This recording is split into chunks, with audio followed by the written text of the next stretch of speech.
थे असली मुसलमान। हमसे तो हमारा पड़ोसी तंग है, पड़ोसी साड़ी रानी साढ़े को तंग है। आखो सुभान अल्लाह। और सहाबा कैसे थे? यूं नहीं, अल्लाह ने ईमान को मेयार बना दिया। अल्लाह अकबर। यूं मेरे आका मस्जिद नबवी में बैठे, जब हम अपने आप को देखेंगे तो जो अपनी तरह सहाबा को समझेंगे तो फिर धोखा ही खाओगे। जो सहाबा के मजमे में हुजूर बैठे हैं, एक खूबसूरत हसीना जमीला लड़की, हुजूर ने 2 मुसलमानों को खड़ा फरमाया। कहो सुभान अल्लाह। असली मुसलमान, बोलो असली मोमिन। 2 सहाबा खड़े किए, हुजूर ने फरमाया जी या रसूल अल्लाह। फरमाया जाओ, ये नौजवान बच्ची है, इसे मक्का छोड़ो। कहो सुभान अल्लाह। दुनिया वालों, वो 2 मुसलमान, 13 दिन 13 रातों का सफ़र है।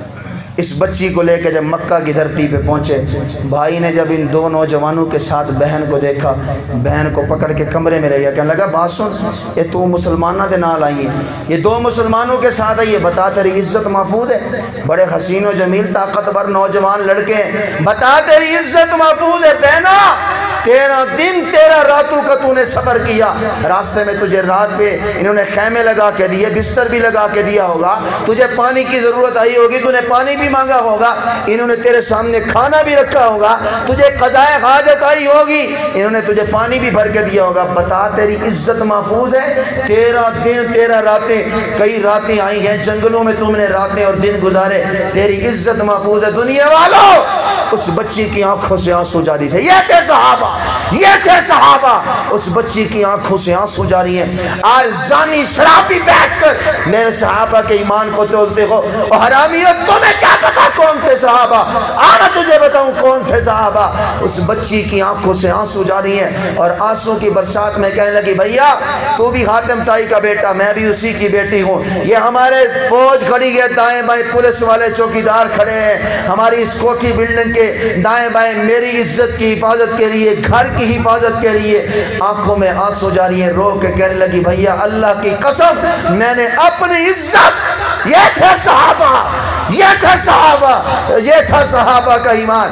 मैंने अपनी इज्जत न तेरे हाथों में इतनी महफूज देखी है, न इन चौकीदारों के हाथों में इतनी महफूज देखी है, जितनी मैंने इज्जत इन 2 मुसलमानों के हाथों में महफूज देखी। ये थे, इसलिए अल्लाह ने फरमाया फ़इन आमनू बिमिस्ली मा आमनतुम बिही फ़क़द इहतदौ। अगर ईमान लाना चाहते हो फिर वैसे मोमिन बनो जैसे सहाबा थे। कहो सुभान अल्लाह अकबर। ये सहाबा थे। सरकार दो आलम सल्लल्लाहु अलैहि वसल्लम जब मक्का से हिजरत करके मदीना पहुँचे, मदीना आए ना, हुजूर ने फरमाया मदीना वालों, ये मदीना के मुसलमान हैं, ये मक्का के मुसलमान हैं। हुजूर ने फरमाया मैं तुम्हें भाई भाई बनाने लगा हूँ।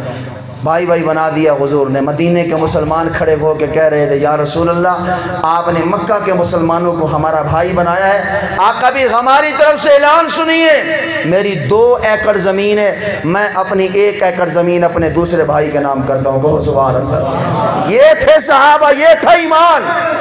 एक सहाबी, उसका कद बड़ा ऊंचा है, दूसरे सहाबी के घर की दीवार बड़ी छोटी है। अल्लाह अकबर। जिस सहाबी का कद ऊंचा है, कभी उस सहाबी ने उस दूसरे सहाबी से नहीं कहा यार तेरे घर की दीवार बड़ी छोटी है, ये अपने घर की दीवार ही ऊंची कर ले, मैं बड़ा परेशान होता हूं। नहीं नहीं दुनिया वालों, जिस सहाबी का कद ऊंचा था, अल्लाह अकबर, खुदा की कसम, जब वो सहाबी अपने घर से बाहर निकलते, अपने आप को उस दीवार के करीब आके झुका के मेन दरवाजे से बाहर निकला करते। ये सहाबा थे।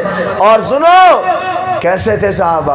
असा कुरान पढ़ूं तो सारी रानी नहीं सुन दिया को सुभान अल्लाह, तो बोलो तो सही। हाँ, साड़ी बीवी भी कुरान ना सुने। तो सहाबा कौन थे? नबी के सहाबी हैं, रात का वक़्त है, तहज्जुद में कुरान पढ़ रहे हैं। कहो सुभान अल्लाह। तहज्जुद के वक़्त है, कुरान की तिलावत है। कुरान की तिलावत करते करते क्या देखा, घोड़ा भी दिखने लग गया। साथ ही चारपाई पे बच्चा छोटा सोया है। कुरान की तिलावत बंद की इस नीयत से कि बच्चे को उठाऊं। जैसे ही कुरान की तिलावत बंद की, घोड़ा फिर खड़ा हो गया आराम इत्मीनान से। फिर कुरान खोला, फिर तिलावत शुरू की, फिर घोड़ा भी दिखने लगा। साहबी ने कुरान की तिलावत बंद की, करीब गए, बच्चे को उठाया, कहीं बच्चे को तकलीफ ना हो, उसे कमरे में सुलाया। बाहर आए तो क्या देखा, आसमान पे नूर है, और वो नूर छतरी नुमा आसमान पे चमक रहा है। सुबह मुस्तफ़ा की बारगाह में ये थे सहाबा। इसलिए इसलिए फरमाया फ़इन आमनू बिमिस्लि मा आमनतुम बिही फ़क़द इहतदौ, अगर ईमान लाना चाहते हो फिर ऐसे ईमान लेके आओ। सुबह हुजूर की बारगाह में अर्ज़ करते या रसूलल्लाह, रात अजीब गल हो गई, मैंने रात अजीब मंजर देखा, कुरान पढ़ रहा था, तिलावत कर रहा था, घोड़ा भी दिखने लग गया। या रसूलल्लाह, मैं कुरान की तिलावत बंद करता तो घोड़ा रुक जाता, मैं पढ़ता तो वो घोड़ा बिदकता, मेरे बच्चे को कहीं जान का खतरा न हो। मैंने उसे उठाया, कमरे में लिटा के। अगली बात या रसूलल्लाह बड़ी अजीब है, मैं जब कमरे से बाहर आया मैंने क्या देखा, आसमान पे नूर ही नूर है और छतरी नुमा नूर चमक रहा है। दुनिया वालों, ये थे सहाबा। हुजूर ने फरमाया, मेरे सहाबी, काश तो कुरान की तिलावत जारी रखता, काश तो कुरान की तिलावत जारी रखता। मेरे सहाबी, वो जो तू कुरान पढ़ रहा था ना, तेरे कुरान की तिलावत को सुनने के लिए आसमान से रब के फरिश्ते उतरे हुए थे, और वो जो तू कमरे से बाहर आके आसमान पे नूर देख रहा था ना, वो अल्लाह के फरिश्ते तेरा कुरान सुनने आए थे। अल्लाह को अकबर, काश तू कुरान की तिलावत जारी रखता। ये था सहाबा का ईमान, ये थे सहाबा। हम कुरान पढ़े तो हमारा मुक्तदी न सुने, हम कुरान पढ़े तो हमारी बीवी न सुने, लेकिन सहाबा कौन थे? हुजूर ने फरमाया, काश तू कुरान की तिलावत जारी रखता, अगर तू सुबह तक कुरान पढ़ता रहता, अल्लाह तेरे कुरान की तिलावत की बरकत से तुझे भी फरिश्तों का दीदार नसीब कर देता। इन सहाबा को भी